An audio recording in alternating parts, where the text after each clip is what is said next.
All thanks and praise is due to God. We seek God's help and forgiveness. We seek refuge in God from the evil within ourselves and the consequences of our evil deeds. Whoever God guides will never be led astray, and whoever God leads astray will never find guidance. I bear witness that there is no God but God, alone without any partners, and I bear witness that Muhammad is God's servant and God's messenger. You who believe, be mindful of God, as is God's due, and make sure you devote yourselves to God to your dying moment. When I think about my childhood, I think about a lack of role models and identity confusion. When my sister, my cousin, and I played at being musicians, we pretended to be a white male band because we thought it was cool. When we played with Barbie dolls, the one with black hair was always the villain or the mean girl. When I read fiction in classes, I thought I identified more with white characters, particularly male characters, more than I did with non-white characters. In fact, I resented reading books where the main character was not white because the themes of the book, as I thought at the time, were about the character's culture, race relations, or gender, whereas books about white male characters were universal themes. Basically, I had internalized the colonial mindset and viewed myself as inferior to white people and men, even though I wouldn't think of it that way at the time. Of course, growing up in Orange County as the only Muslim student in your class for most of your formative years and being bullied for that can also probably do that to you. What I needed back then was a Kamala Khan, a Pakistani American Muslim superhero known as Ms. Marvel, a positive representation of a teenager going through the same struggle with identity who fails now and then but picks herself up and keeps going. She's a positive role model and embodies the idea of why representation in media matters. An article this year on HuffPost about why on-screen representation matters said visual media teaches us how the world works and our place in it. When you don't see people like yourself, the message is you're invisible. The message is you don't count. And the message is there's something wrong with me. But this message doesn't only apply to media, it also applies to history. When I think about Islamic history, as it's taught today, most of the key figures mentioned are generally men. When you think about it, how many male companions of the Prophet, peace be upon him, can you name and their key roles in history?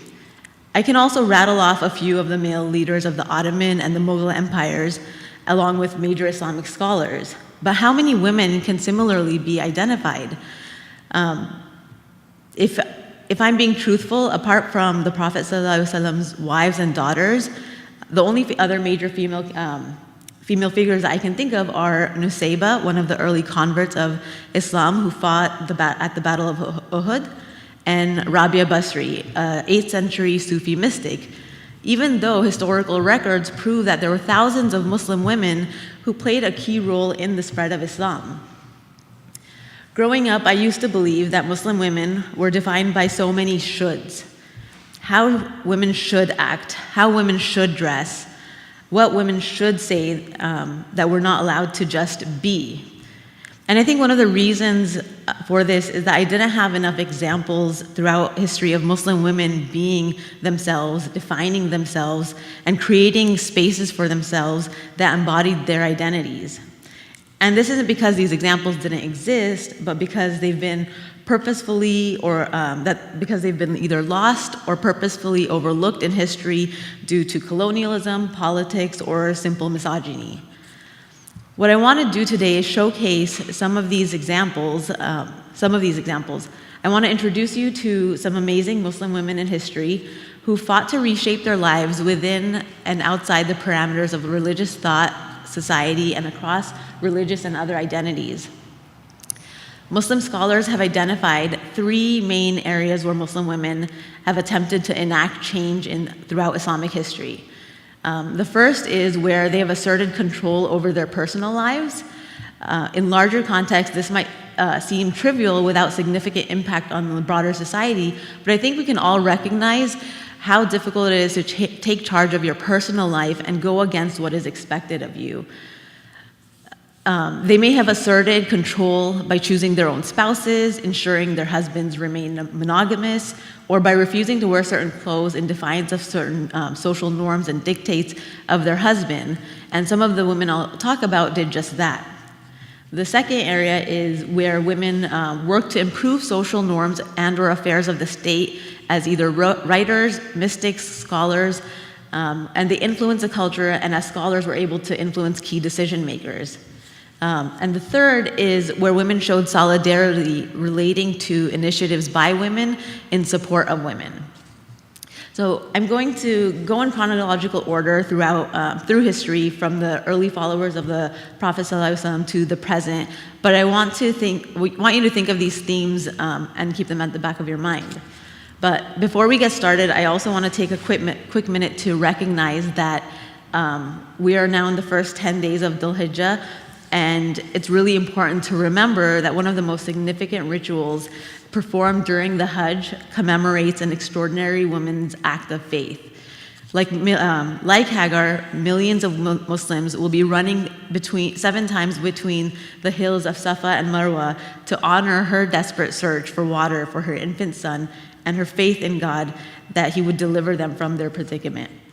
So as I mentioned earlier, and some of you might already know of Nusayba bint Ka'b, who was an early convert, and she's early convert to Islam, and she's legendary for being the first female to fight in defense of the religion when the new community of Muslims were being persecuted within their society.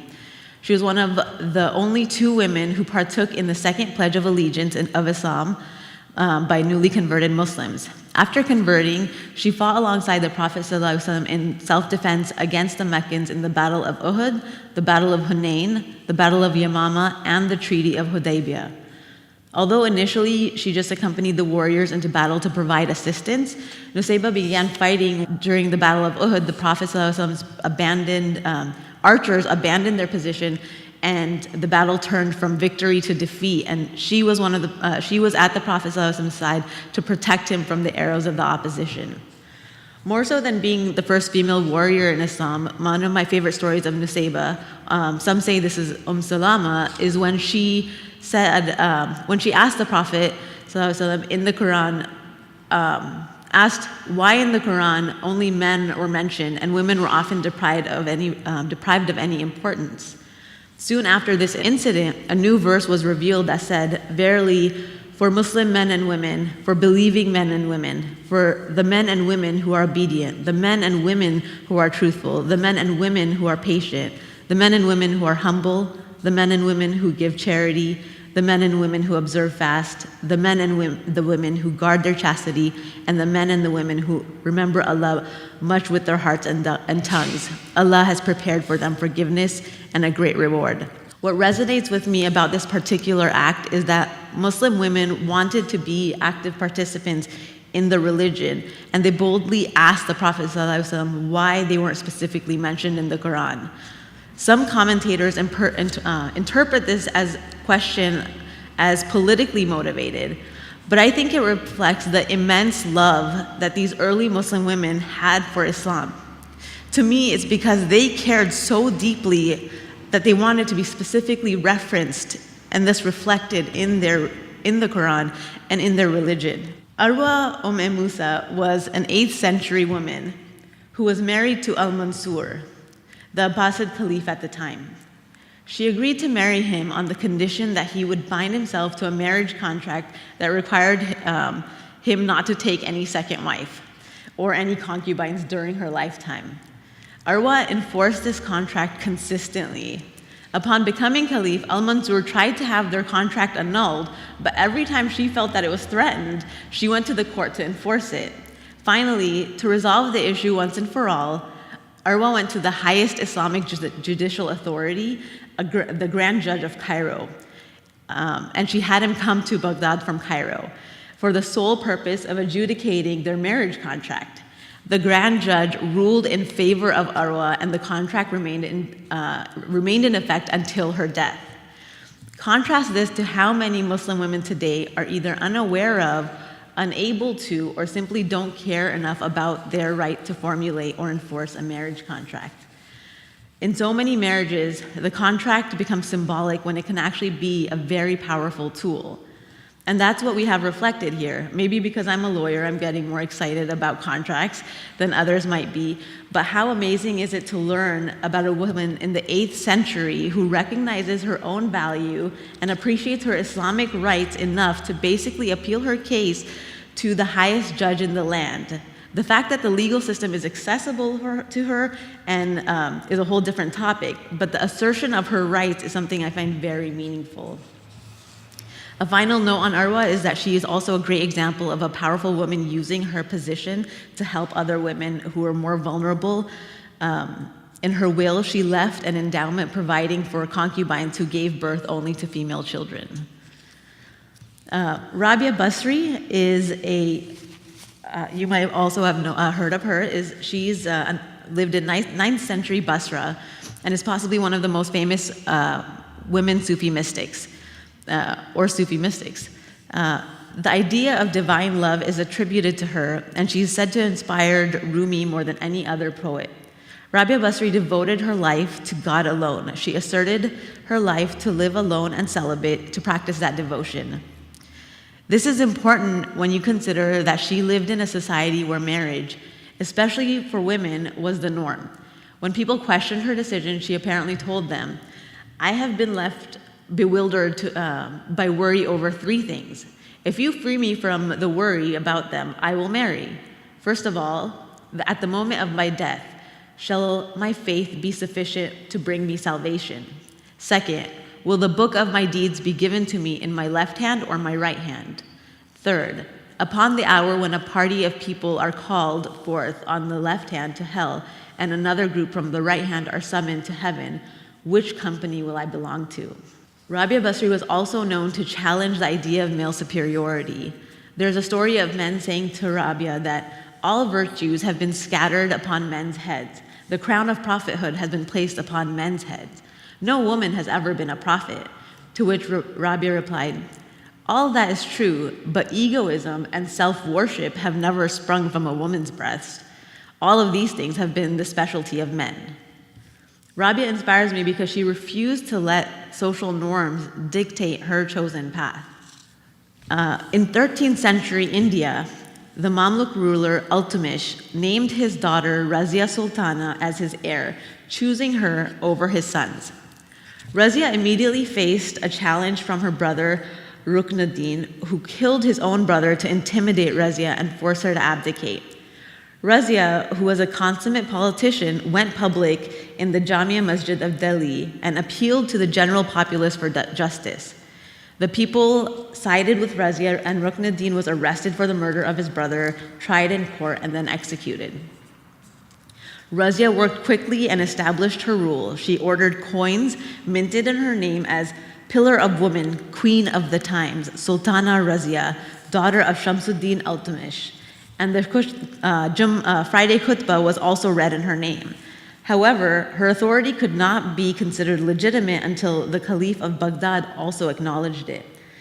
While the Caliph was not the ruler of the land, he was still considered the spiritual head of Sunni Islam at the time and carried the title of the leader of the believers. Consequently, Razia declared her allegiance to the Caliph with the following proclamation. In the time of Imam al-Muntasir, Amir al-Mu'mineen, Malika Iltutmish, daughter of Sultan Iltutmish, who increases the glory of Amir al-Mu'mineen. The Caliph, for his part, recognized her as the Malika of Delhi, partly because he needed a Sunni bulwark to the east of the territories controlled by the Mongols, who were already closing in on Baghdad. I think the greatest lesson from Razia's example is that Muslim women were clearly experts at the Game of Thrones. In 1794, in what is now Nigeria, Nana Asma was born into a family of male and female Islamic scholars. Her father was a famous spiritual and political leader who established the Sokoto Caliphate and was a strong supporter of the women's education and of social justice. Nana and her siblings were taught literature, math, Islamic theology, and logic. Nana was a key player in the affairs of the state. When her father was appointing men to official positions, she asked, "What about us women?" To which he replied, "You will be over all the women. The women of the caliphate belong to the women, and the men belong to the men." Nana insisted on women's rights to go out freely and to seek education. In the 1840s, she launched a movement for women's education, which still survives. She formed a network of female teachers called jajis who traveled throughout the caliphate, educating women from a range of ethnicities and backgrounds, rich, poor, Muslim, non-Muslim, and in turn, each jaji then taught their own group of learned women called, and the group was called the Yan Taru, or those who congregate together, or the sisterhood.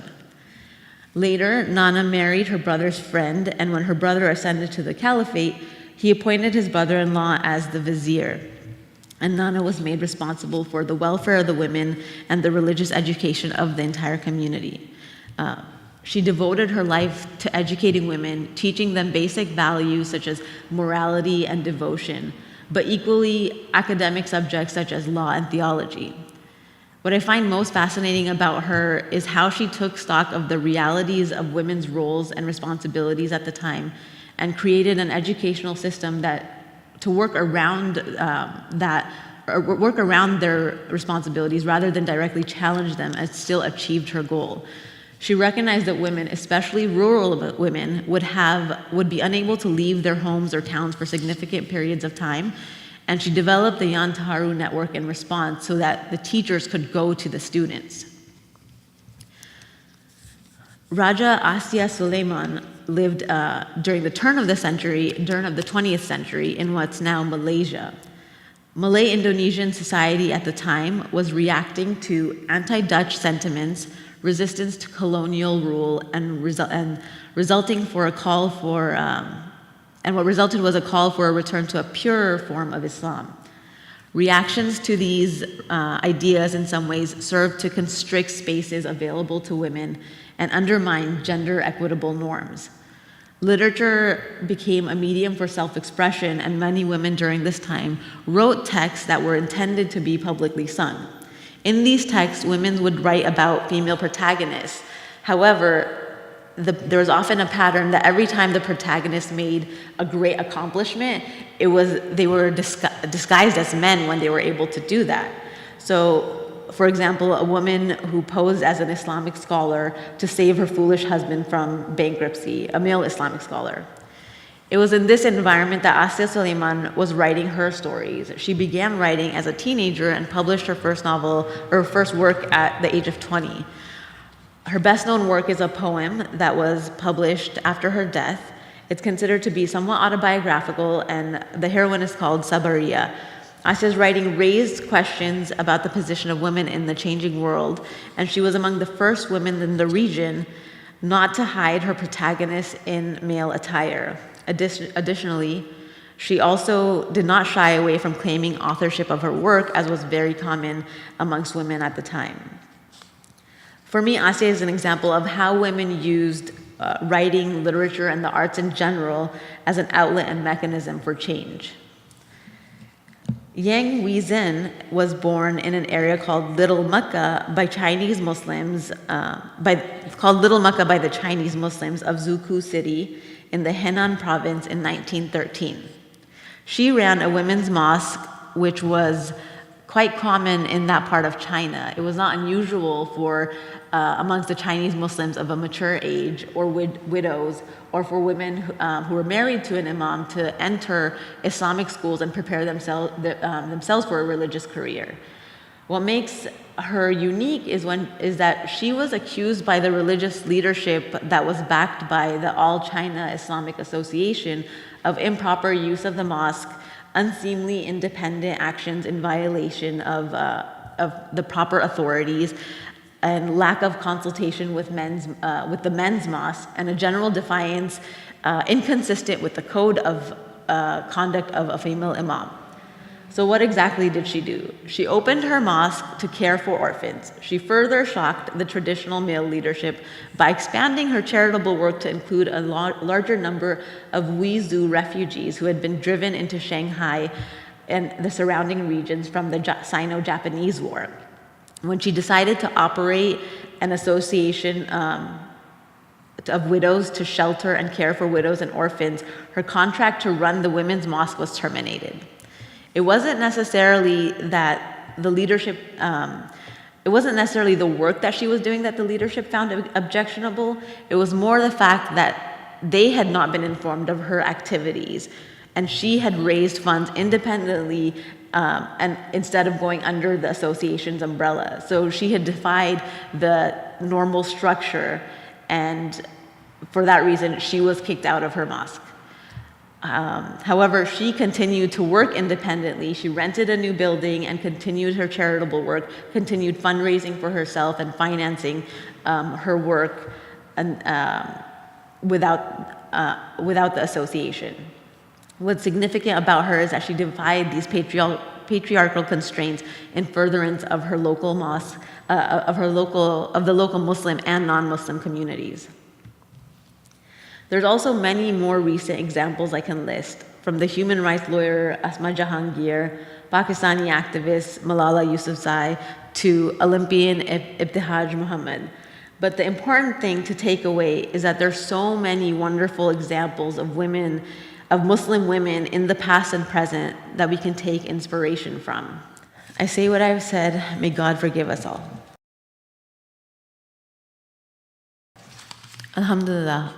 All praise and thanks are due to God alone.